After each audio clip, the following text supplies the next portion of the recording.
Shalom, shalom. I didn't know the facility closes so freaking uh I got like 20 minutes to explain this. So I'll do the best I can with the time I have, and I'll make sure I do hmm, parts, more parts on this. Yeah.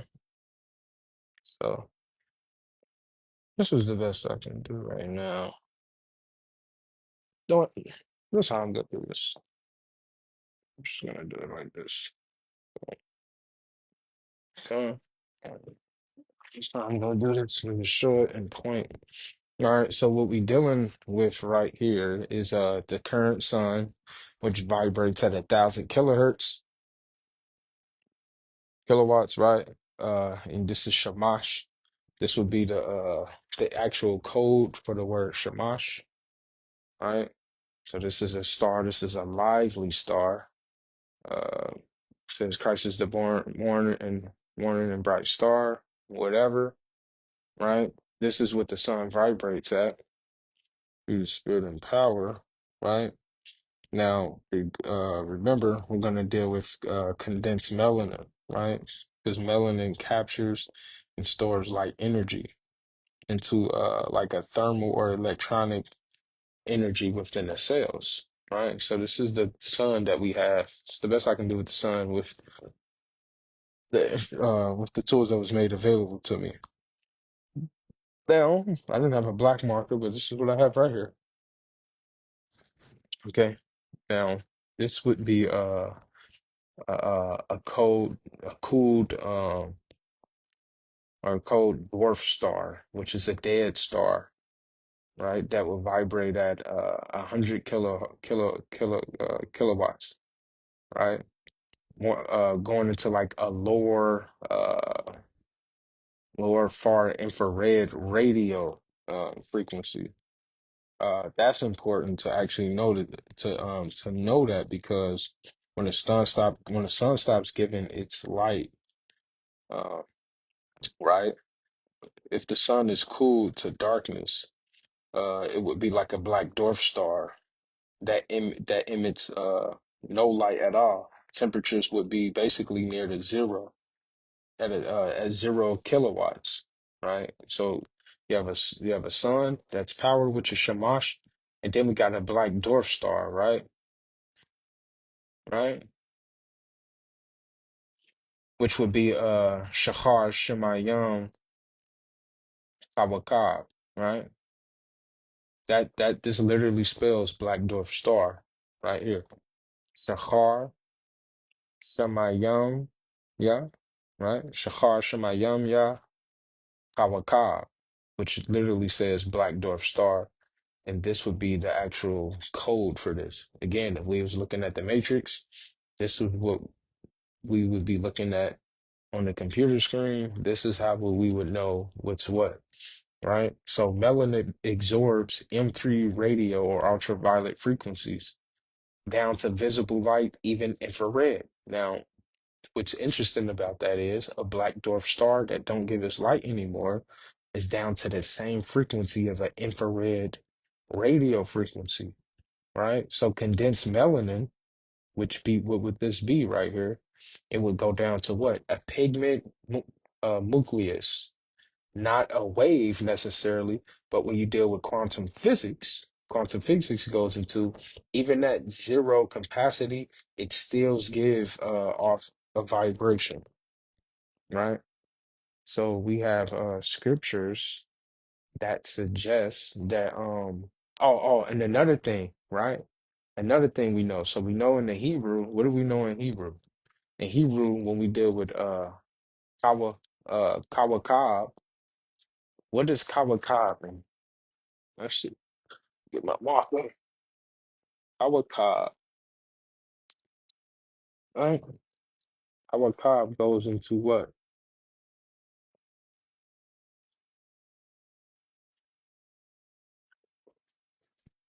Brethren, right? So what we even still dealing with here is a celestial body. This is a celestial body, right? It's not giving its light anymore. It's not imitating this, which is why we know melanin would be condensed. Uh, it's like a light. Sunlight is condensed melanin because it goes into that celestial body, the same celestial body that the Father said we would have, right? You see that? Let's get that real quick. Celestial bodies, man, through the spirit of our by Jimmy Abishai. Celestial bodies, man.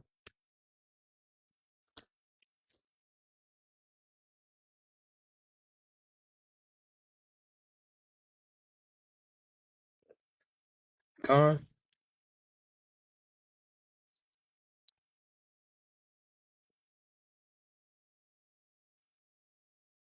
see that? So you got Shachar, Shemayam Awakab, right? Literally means black dwarf star, which goes back into a celestial body, right? Which is a black dwarf star, which means dead, and it's only called a dwarf star because it's not emitting this frequency anymore, right? Which goes back to it being reduced, right? So this is the reduction of the star, which even when you deal with this on the quantum physics level, right? It still emits a vibration, which is energy. And we even know that because when you deal with atoms, right? When we deal with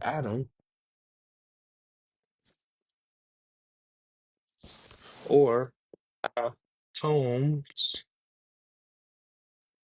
on the atomic level, they what?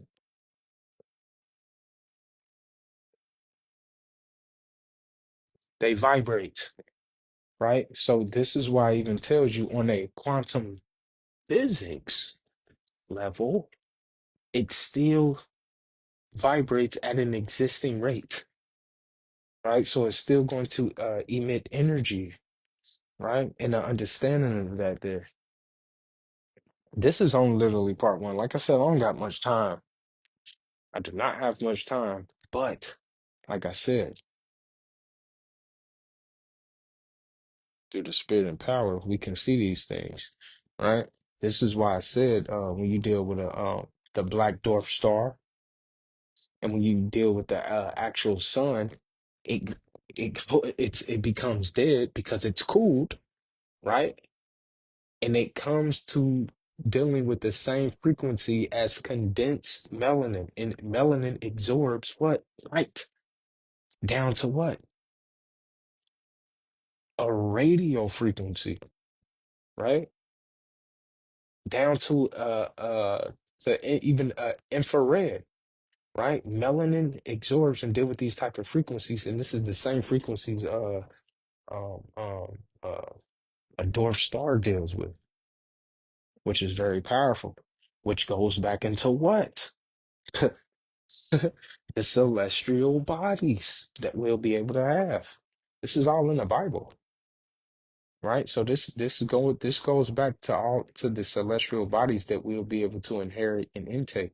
This is actually Bible prophecy dealing with the celestial bodies, dealing with emitting that light. So even a black dwarf star cool down even goes into that light that we'll have through the spirit. That's what that's getting into, right? That black dwarf star. Then you got Shamash. Like I said, Shamash is dealing with what? Sun, right?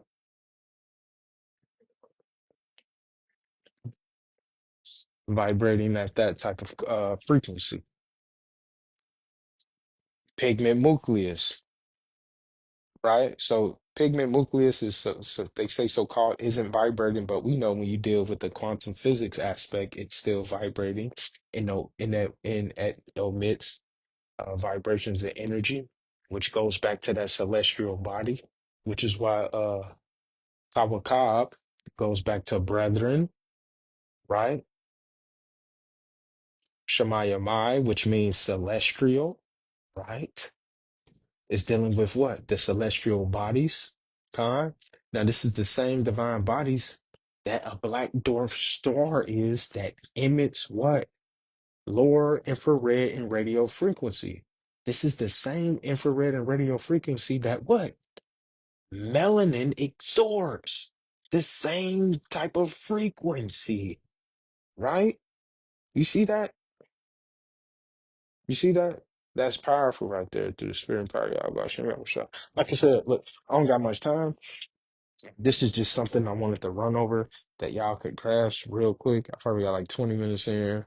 With that, I'm going to say, Kahala Yahweh Hashem, Hamashiach, Yahushua, the water, Kahala Yahweh. And I am going to get out some basic Paleo Hebrew stuff so y'all can understand this more because a lot of this information I'm actually start putting in the language as well and writing this stuff out in the language, and it's just going to be that moving forward to keep this stuff a little bit coded, even though I'm going to put stuff out, but I'm going to just start dealing with the language a little bit more. So anyways, now that y'all got this, take some notes. I'm going to do more videos on this, and I'm going to actually clip some stuff together and relate this to some matrix breakdowns because, again, without all of this, if we was looking at this in code, this would be the code. This would how you would say black dwarf star, right? Shachar Shamayamai Kawakab, black black dwarf star, right? This would go into dwarf or in another word, celestial, because this is the celestial body. But with that, Shalom.